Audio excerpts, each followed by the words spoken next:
It's time for Around the Ozarks News, brought to you by the Springfield Greene County Park Board, Thompson Sales, Kitchen Lane USA, Advanced Car Care, Smouse Brothers, and United Plumbing. Here are your hosts, Ethan and Sarah Forhetz. Good morning, Sarah Forhetz, alongside Diana Tyndall this morning. Thanks for being up and at 'em. You're the best. You are too. You're the best. Ethan is with Convoy of Hope, helping out in some of the ice areas. Aren't you glad now that we just have snow? Yeah, I am. Because you remember the ice storm. And we have a whole new month. You know, it's going to be, I think, a beautiful day today. So I'm ready for, 50 degrees. Yeah, no doubt. We're one step closer. Yeah. All right. Here is a look at the news for your Monday morning. About 100 people filled up a meeting room this weekend at Schweitzer Brentwood Library for Springfield's first ever rapid response training. It was focused on immigration in our community. That event was hosted by the Southern Missouri Immigration Alliance, and they say they were there to educate attendees on constitutional rights and how to support those who are detained by ICE. Library leaders say the group reserved the room like any community organization should, and the library did not sponsor the event. Some calls of complaints prompted extra security at that event, and they also scheduled follow-up training online due to the high interest. Interesting. Okay. Mm-hmm. Meanwhile, Missouri's Attorney General is suing two federal agencies over who counts in the U.S. Census. Catherine Hanaway wants illegal immigrants and international students on visas to be removed from the count and is calling for a recount of the 2020 numbers. She argues including non-citizens costs Missouri federal funding. The lawsuit targets the Department of Commerce and the U.S. Census Bureau. All right. Well, big changes are coming to South Campbell, folks. Get ready. South Campbell Avenue, including the removal of the familiar teal pedestrian overpass footbridge that is near Primrose. You might notice people put Solo cups on it too, and like all the time, and like spell things out. Yes. Well, that one, the city received a $13.8 million federal grant to improve safety from Republic Road to Walnut Lawn and then from Sunshine to Minota. Plans include widening lanes, adding medians, and replacing the aging footbridge with an ADA compliant structure. Design work could take up to a year before construction plans are finalized. And you got a lot of Kickapoo kids, I feel like, that walk that to get home, you know, on a regular. So we'll see what happens. Missouri might have a gambling problem. I won't say I told you so, but in the state's first full month of legal sports betting, so this is just the month of December, Missourians wagered more than $543 million, but less than $1 million has been earned in tax revenue. So those are some interesting numbers, right? 543 million versus 1. I thought it would be more. Anyways, go on. Well, you're not alone. Promotional giveaways and deductions left most operators actually showing a loss on paper. State leaders say the returns are far below what some voters expected for education funding. Gaming officials say this is actually typical early in a new market and that revenue, by their calculation, should grow over time. And if you have a gambling problem, call that phone number. I don't know what it is. It's like I feel 1-800 gambling or something. Yeah, I don't know. I don't know what it is either, but it's something like that. You can Google it because it'll pop right up for you. Wow. I wonder how much money profit has been made for people who have done some of the gambling, like the sports betting, How much they've paid out. Yeah. I don't know. Maybe I should tell my husband. I don't know if he's done any of it, but okay. Well, you can let him know how I feel about it, at least. I think everybody knows how you feel about it. Yeah. Not recommended. Okay, well, a Southwest Missouri lawmaker is pressuring Brightspeed after a wave of customer complaints about service and billing. Representative Matthew Overcast of Ava says that some customers were charged city taxes despite living outside of city limits and reported long outages. He met with the company officials and says refunds and fixes are being discussed. Brightspeed says new fiber lines will help, but some rural areas may not see those upgrades. So stay tuned. I'm sure we'll know more. And Royals fans, they bundled up in 10-degree weather on Saturday, the true fans, man, for the team's annual fan rally at Kauffman Stadium. Players signed autographs and met supporters. As excitement builds for the upcoming season, team leadership said seeing the crowd in the cold was a sign of a strong fan energy, no doubt there.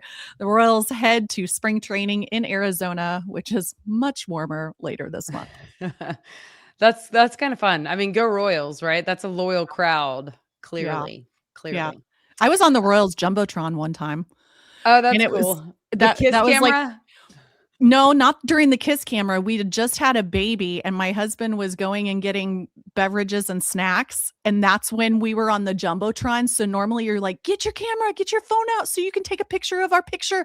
And like no one but me and the baby saw.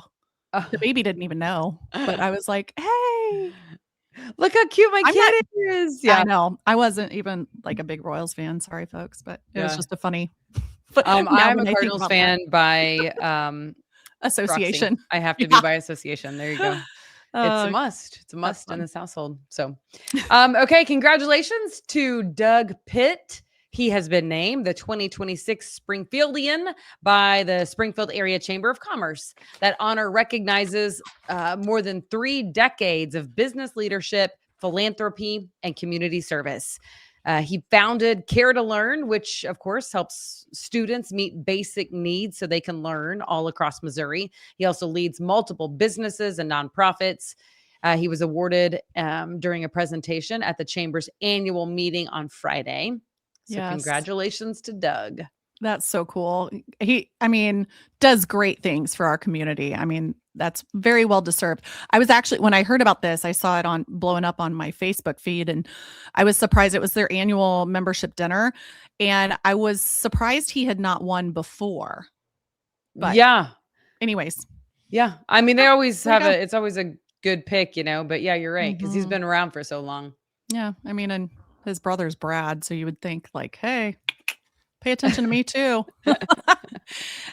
I'm sure he's like, please stop mentioning Brad. Yeah. Talk about me now. Okay. Well, Costco, get this. Costco is facing a lawsuit claiming its popular $5 rotisserie chickens were mislabeled as preservative free. The company has since removed those claims from store signs and online materials. Officials say that the chickens used ingredients for moisture and consistency during cooking.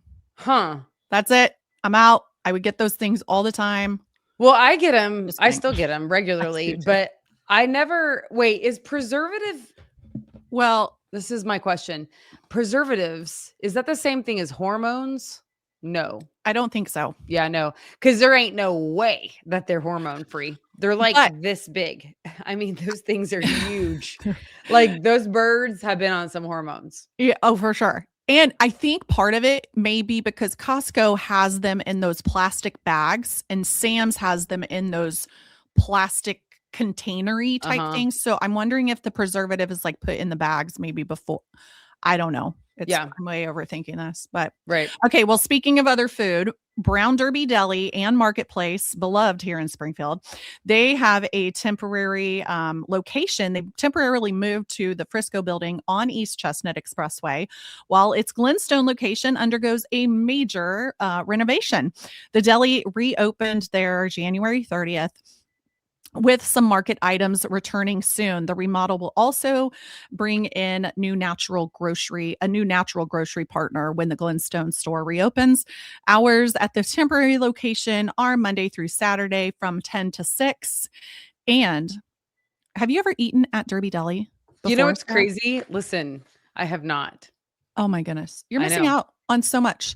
I feel like I am because I keep hearing all these things about it, but I have not been. I don't even know why. Like, to be honest with you, for as long as I've lived in this town, I didn't even know that they had a deli until probably maybe 3 months ago.